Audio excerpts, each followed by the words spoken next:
folks, welcome back. Happy Saturday. Hope everyone had a fantastic week. Today we just have some breaking news to discuss. I want to avert your attention to a product to keep an eye on if you can still find it anywhere, because I think there are some plays available with it. And then also I want to discuss this bubble that's always apparently going to pop, and a lot of the even bigger YouTubers are talking about it as if things will drop and never recover the same way they did during the 2021 pandemic when it ended and everything went to zero and never recovered. Right? Or did I get that wrong? Anyway, before we get into all that good stuff, I do want to shout out today's video sponsor. It is Arizona TCG. They're a consignment service for all of your PSA, BGS, and CGC graded cards. If you have a bunch of those laying around, you want to sell those off, convert it to cash, and then buy some other things for your collection or investment, make sure to send them to them. They'll run everything through their 100% positive feedback, over 12,000 items sold, over 2,000 follower eBay store, meaning you'll get all the eyes of eBay on them and they'll go for top dollar. Also, they're very transparent fees, only 13.5%, which is about as much or better than what it's going to take you to do all the work yourself selling it on eBay. So make sure to check them out, guys. The link will be in the description and the comment section below. All right. First off, the breaking news: Surging Sparks booster boxes are sold out once again on Pokemon Center. Will they come back in stock in some future date? I don't know.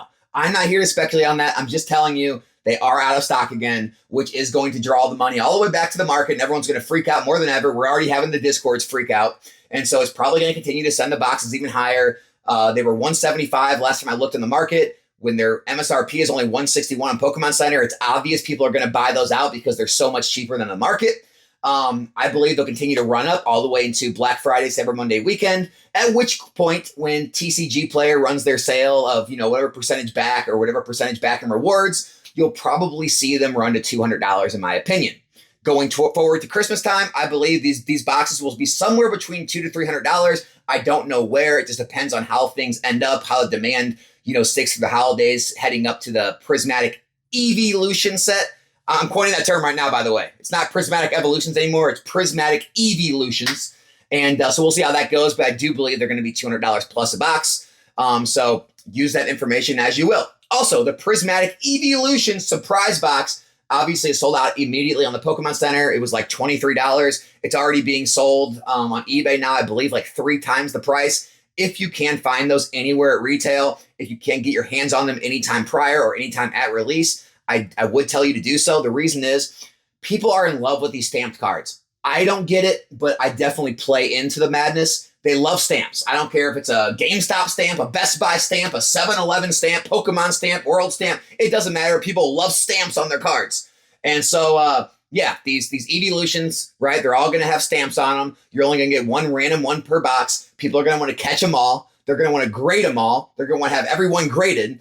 And so I do believe that's going to be a great play, both in the sealed product and the cards. If you want to make a grading play on it, I believe people are going to want to chase every PSA 10 on that. And so there's a lot of different ways to play that product, but I would be checking for that every chance you get. If it comes back in stock, if you can find it at retail when it's released, keep an eye out for that surprise box. I do believe it will perform well. Talking about the bubble, guys, let's talk about it in a minute, okay? Because it's no longer like some of the fringe, crazy YouTubers who just like stir up drama, or the newer people that don't really know what they're talking about, just trying to get clicks and views. We're talking like some of the bigger YouTubers that are more established, even been around longer than me sometimes. They're starting to talk about this bubble as if it's going to pop and everyone's going to lose all their money. Guys, no one lost all their money in 2021, 2022. The pandemic bubble popped, right? A lot of vintage saw a very steep downturn. Modern saw a downturn. But if you go back and look at the prices, I would say 95+% of modern boxes are all more expensive than they were in 2021 at their peaks. Meaning, if you bought at the absolute peak and then the market fell off and you held just 2 to 3 years, you made all your money back and then some. Sounds sort of like the S&P index, right? Pretty easy, isn't it?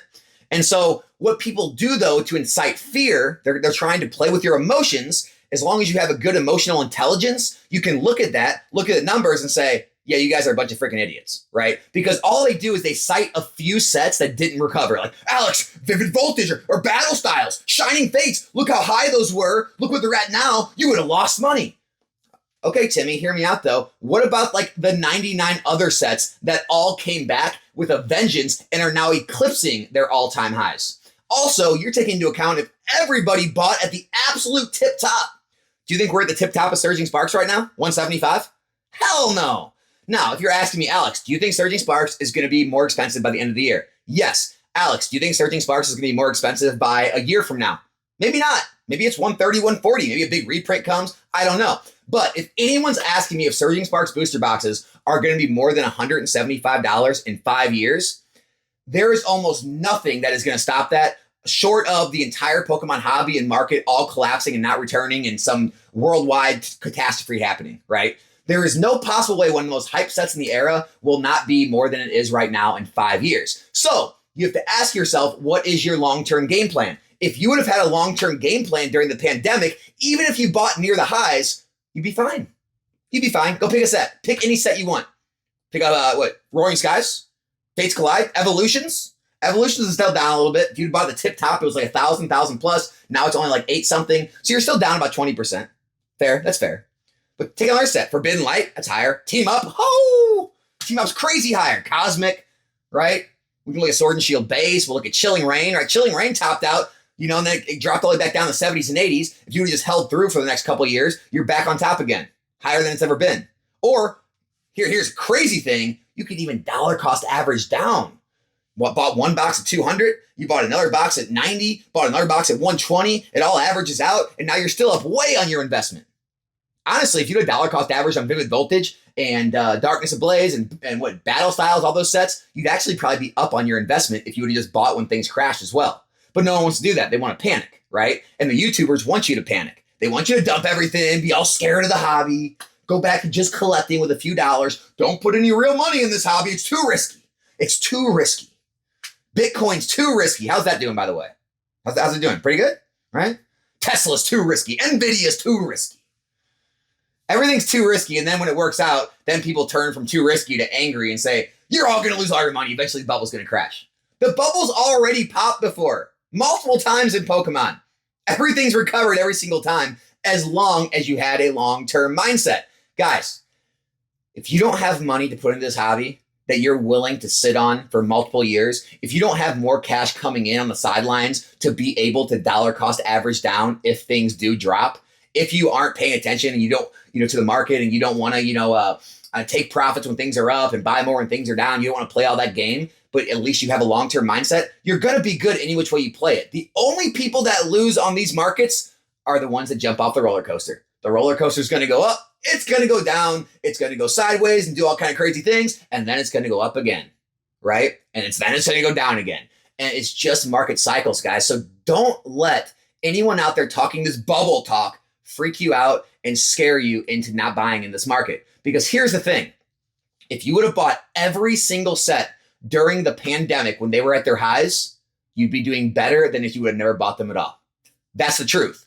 That's the truth no one wants to talk about. All they want to do is cite specific little sources. Alex, Vivid Voltage, Evolutions, Shine Fates. They want to, cite these little specific sets. But then you start saying, well, what about Team Up? Like it was 700, 7 something at the highs during the pandemic. Now it's like 4 times the price. What about that one? Don't look at Team Up. That's an outlier. Okay, well, what about, Evolving Skies or Fusion Strike or Chilling Reign or should I keep going? Should I keep? Don't look at those. Don't look at those. Look at the bad ones. It's scary. Isn't it scary? Oh, woo. And once you do that, it makes all the noise laughable. And that's why I laugh at all these people, because people come here and they try to scare people in the comments, and it doesn't affect you when you've been through these market cycles, right? When you've been in the hobby 9 years, it no longer affects you. It affected me. I will 100% admit it. My first 1, 2, 3, 4, 5 years in the hobby, it affected me. I was always worried about that. I was like, oh man, maybe this is a big one. Maybe it is over. Maybe it was all just a scam. But the more I stayed in the hobby, I realized this is just how these markets work, right? They go through extreme ups because of hype and scarcity. They go through extreme downs because the people that were in the market weren't emotionally intelligent enough to understand how markets work. And then, things stagnate while people, all the big money all moves in and they acquire. And then, when another cycle comes around that's in a boom, everything goes to the moon, all the big money, they cash in because they were buying everyone's stuff when everyone was dumping it because they were so terrified that things wouldn't come back. Same things happen in the stock market, guys. You think this is exclusive to Pokemon? Go look at 07, 08 in the stock market. Go look at that. Go look at right when the pandemic got announced. Go look at that drop in the stock market. The same thing happens in every freaking market, guys. It's not exclusive to Pokemon. It's human nature.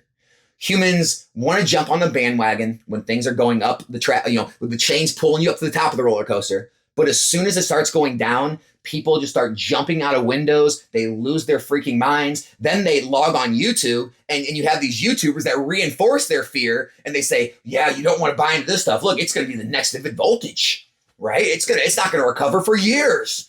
And here's my thing. If your investment outlook is 2 to 3 years or even a year or less, I agree. I agree with you. I agree with them. You shouldn't be investing in this stuff. If your investment outlook is 5 to 10 years, find me a set that hasn't risen in value in 5 to 10 years. I'll wait. That's all I got. Have a good Saturday, everybody. I'm out.